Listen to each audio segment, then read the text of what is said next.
So last week, I had a group of ladies on a coaching call in the Naked Fun Comeback, and one of them said something that I haven't been able to stop thinking about. She said, if I act too sexy, this was in response to a journal prompt, he will want more of me. And then I'll have to put up a boundary and protect myself. And oh, it got me thinking about what that actually means and how it relates to codependency and enmeshment. Stay with me for a second. We're going to break it down because once you see this, you can't unsee it. And I want to know if you're thinking about it as much as me. So, what is enmeshment? Okay. Caveat here, I am not a therapist.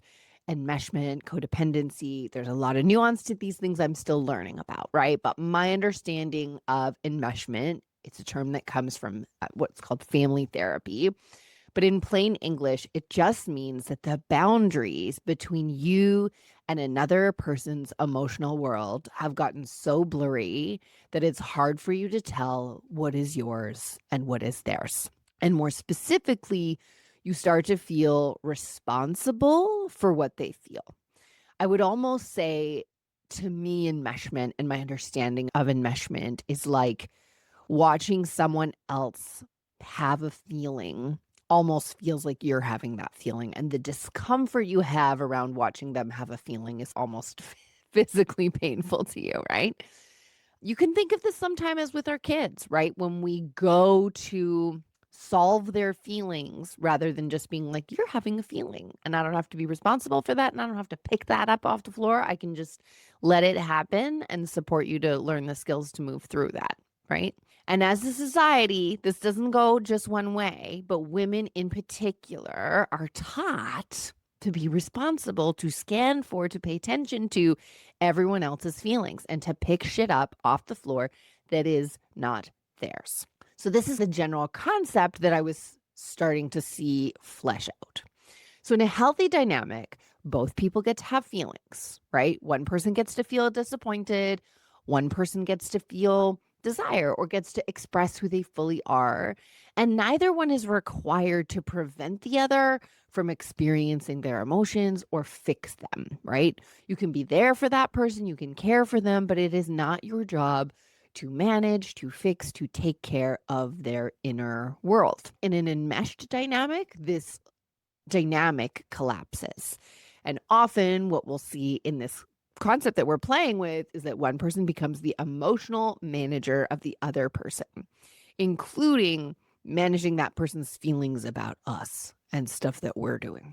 So here is where the light bulb moment kind of happened for me. Okay, if we go back to what the women in that group were saying, right? If I act too sexy, if I awaken my inner erotic, if I allow more of this part of myself to come out, he will want more of me. And then I will have to do the work of setting up a boundary to protect myself. The light bulb moment for me here was I don't want to do the work of setting up the boundary to protect my ability to be fully expressed because that feels scary when we're enmeshed. It feels scary when we're codependent. It feels not scary, like terrifying and like a lot of work.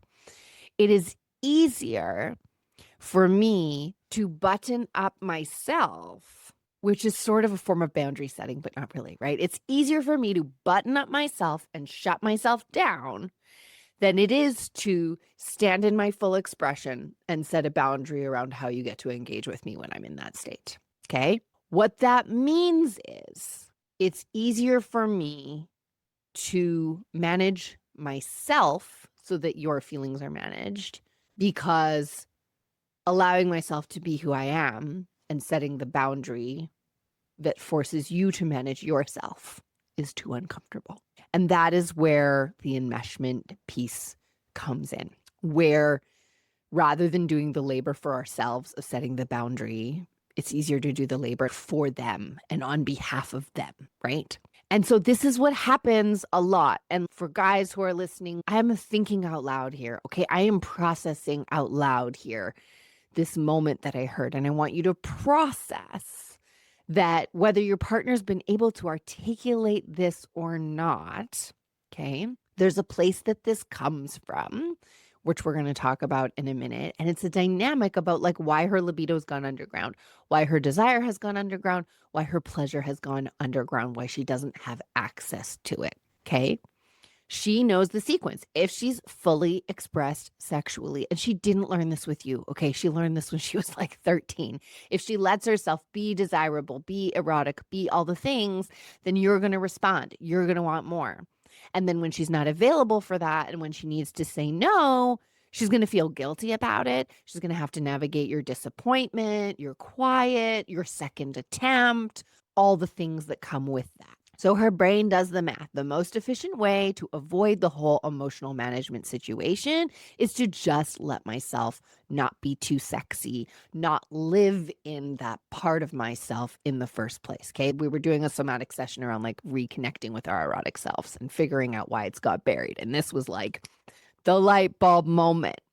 She's not actually managing her sexuality here. She is managing his emotional response to her sexuality. And the way that she does that is by making herself smaller. Okay. So this is what I'm putting together is, oh, how does this relate to enmeshment essentially? And how we overdo the work of managing our partner's responses. Now, where does this come from? Where did we learn this, right? Comes up from a lot of different places. I would say this goes back to legit Adam and Eve stuff, okay? But this is a societal thing. This goes back to boys will be boys. This goes back to don't wear that tank top because he might get too aroused. This goes back to manage your body, manage how you present yourself, manage how expressive you are of this part of you, because if you don't, you will lure men, you will make them do terrible things, you will be responsible for the attraction that comes your way, rather than they are responsible for directing their attention in responsible and healthy and kind ways. School dress codes, right? Girls can't wear tank tops. They can't show their shoulders. They can't wear skirts above the knee because if they're too sexualized, then we can't hold boys responsible for how they're going to react to that because their urges are their urges. It's too distracting. Boys can't manage themselves, so we need to manage ourselves for them.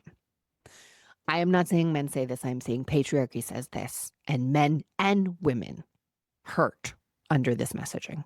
Okay. It is downright disrespectful and degrading to say to men that they cannot manage themselves. Right. And it is downright disrespectful and degrading to women to say that they are essentially the root of all evil. Right.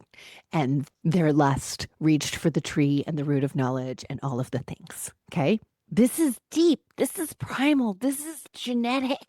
When we think about women cutting themselves off from this, buttoning themselves up from this to make sure that you don't want too much. And I think the thing is for the women listening, and I'm going to give you both some tools and some tips on how to start unpacking this, is when I'm talking to your partners and you too, buttoning up your sexuality has done nothing to make you less attractive to him.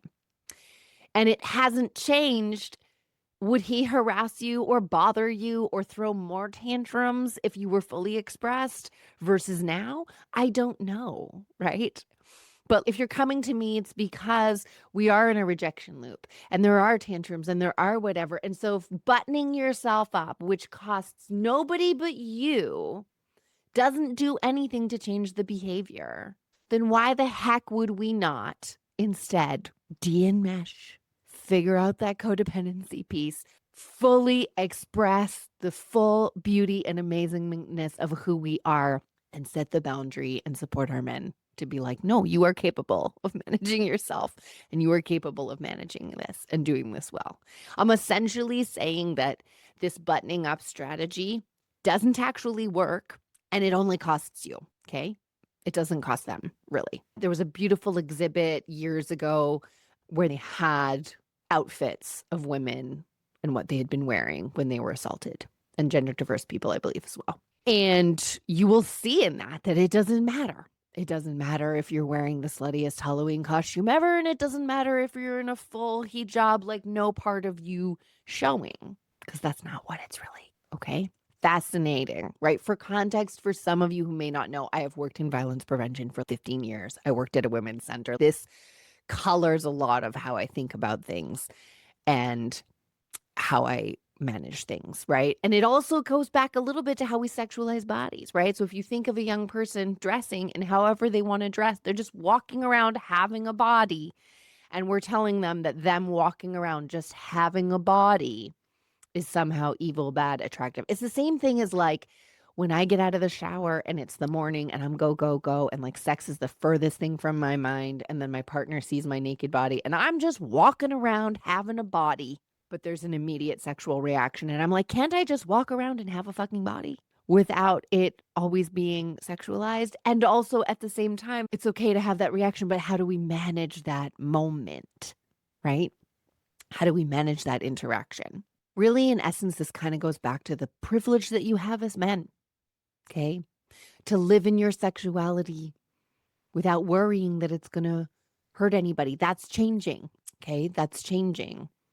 Not in the best ways, but this is what this is about, right? It's almost like society teaching this enmeshment, teaching that women are responsible for men's emotions, okay? And this is the dynamic. These are the layers of things we want to kind of unearth. These are the mindsets that we carry around intimacy that are killing the vibes in your bedroom. Okay. I do want to add a little caveat here. Okay. And that is that I'm the one who's kind of exploring this notion of, is this enmeshment? Is this not? Do we label it this way or not? Right. And I just want to note that sometimes I think it is enmeshment or akin to enmeshment, but also there's a spectrum here. Okay. So it's one thing to throw a pity party when your partner gives you a no. It's another to be very pushy and coercive. And it's another to create an environment where it is literally unsafe for your partner to say no. Right. And so when you're thinking about how to move forward and when you're thinking about how to play with this, if you are in a situation where it is literally unsafe for you to say no and set that boundary, like that's not enmeshment, that's a whole other thing. Okay. That is abuse, assault, like all the things. And so just standing up for yourself and like just setting the boundary is like an oversimplified solution in that kind of situation. Okay. So we're not talking about that. What we're talking about is where this pattern is playing out unintentionally for both of you, where both of you are being run like this script is running for you and you're not aware of it, but you're not happy with the result that it's giving you to run that script. Okay. So if it's safe for you to play with setting boundaries, if it's safe for you to have this conversation, even if it feels a little risky, they're not going to escalate to unsafety, then we can play with this. We can practice with this. We can learn the skills to undo this. And that's kind of what I want to say here. Okay. So I have 3 sort of suggestions or tips for vagina owners, people in female bodies, lower libido partners, and 3 suggestions or tips for penis owners, people in male existences. Okay. The first tip for my lower libido besties, for my vagina owners, is just to notice this dimming. And it might be a moment, or it might be like, does this light bulb moment resonate that you heard at the beginning of this article? Like if you think about if I become more sexy then, and this idea of creating that's going to create more responsibility for you is true, then let's just bring some awareness to that. Can we bring some awareness to the fact that we are disconnected and distant from a version of ourselves that feels more alive and more expressed? Where are we dressing in certain ways? Where are we not flirting? Where are we not touching? Where are we holding ourselves back from that kind of expression? Okay. Number 2 is to kind of ask yourself, if the reaction you're getting from your partner didn't exist, would that change for you? Would you dress differently? Would you behave differently? Would you flirt more openly? Because that's a big indicator, right? And then number 3 is to start practicing limit setting in lower stakes areas. Okay. It's a muscle. it's something that we need to practice, and we need to practice setting the limit and then being okay watching our partner having a reaction of not picking it up off the floor. Easier said than done. You might need a therapist to support you with that, but that's really what we're playing with. And so my question for you might be like, where do you set that boundary? Is it going from 3 times scheduled sex a week that you don't love to 1? Is it wearing something a little bit more sexual and then your partner wants to grab you all over and you just go, this is for me and I don't want to be grabbed all over today while I'm dressed like this, you know? Lots of different ways that we play with that, and that's a lot of what we play with and dive into as well in the Naked Fun Comeback is really, how do I find that erotic part of me? How do I express it? And how do I get way more comfortable setting boundaries? For my penis owners, for my men, get honest about what you do with the no, which is not exactly what you say, but more what you do. Do you go quiet? Do you get distant? Do you try again in 20 minutes? Do you pester and get jokey or silly? How are you dealing with the no's that you get? And can you be more neutral about that? And can you take responsibility for it? And I'll put a link below, but I have what's called the Roommates to Romance Challenge. And inside we have the Rejection Recovery Toolkit, which is all about taking responsibility for your emotions in that moment and not putting them on her to fix. Okay. The second is touching with less agenda, which again, the Roommates to Romance Challenge is designed around this, is to create practice for you both. And if you both engage in it, in particular in the Safe Touch Blueprint that's there, which is like a step-by-step kind of consent, sensual touch piece. When we practice that, you're both practicing the key skills, which I'm actually going to talk about in next week's episode, around checking in with myself and starting to learn how to set boundaries, even if they're in playful and very low risk ways. Okay. So learning how to do that, communicating that, having a protocol and a process to do that, hugely, hugely, hugely helpful. And I think the third tip here, I'm going to go off my script, is like, get curious, have conversations with your partner about these things. If you're the one listening to this episode, share it with your partner and go, wow, this is so fascinating to me. Is this true to your experience? What were the messages that you got as a young girl about your sexuality? What are the messages that I got as a young man about sexuality? And instead of talking about our sex life today and all of these pieces, can we talk in theory about these concepts and about emotional responsibility and enmeshment and where I'm asking you to take care of my stuff and where I'm not, you know? Getting curious about that can just open some vulnerability and some connection around sex that can open the gates a little bit more to receptivity, to openness, to exploring and changing and undoing some of these patterns that are ultimately going to create the change that we want to see. All right, my friends, thanks for sticking around. That is my thinking out loud episode for you. I would love, love, love to hear your reflections, to hear your reactions. This is juicy, fascinating, deep stuff, right? And if you are listening to this and you want to get started, I would say the Roommates to Romance Challenge is the best place to go, especially as the higher libido partner. Inside the Naked Fun Comeback, we do a deep dive on trauma and melting your shields. We look into meeting your erotic self as the lower libido partner, reconnecting with that part of ourselves, and finding safety in reconnecting with that part of yourselves. I will catch you next week, my friends. Dearest gentlemen listeners, to my dearest gentlemen listeners, those of you with high libidos who identify as male, I have put together something very special for you because I have been talking to way too many of you in my DMs who are ready to join the Naked Fun Comeback, but you are terrified of talking to your partner, or you already know it's a hard no. So the question becomes, what can you do then? Go to therapy, read another book, try having another conversation. What you're going to do is join the First Move. This is my men's only group coaching program, July through September of 2026. And over 6 weeks, we're going to dismantle the 4 most common traps that I see you falling into. We are going to end your era of overdoing to keep the peace. We are going to end your era of sort of doing the mental load, but not all the way. We are going to end your era of keeping your feels to yourself, bottling them up, and then having them spill all over your partner. And we are going to end the era of you not saying what you truly mean anymore. We're going to help you to show up with leadership to the conversation, to mental load, to your personal feelings and emotions, so that you stop keeping the peace and you start creating real conversation in your relationship that is loving and open and productive. And by productive, I mean it doesn't circle around endlessly, but it actually gets you somewhere. So if you are caught in the merry-go-round of avoidance, but you don't have a partner who's ready yet to step into the work, there's something you can do on your own. Find the link in the show notes for the first move, and I will see you there.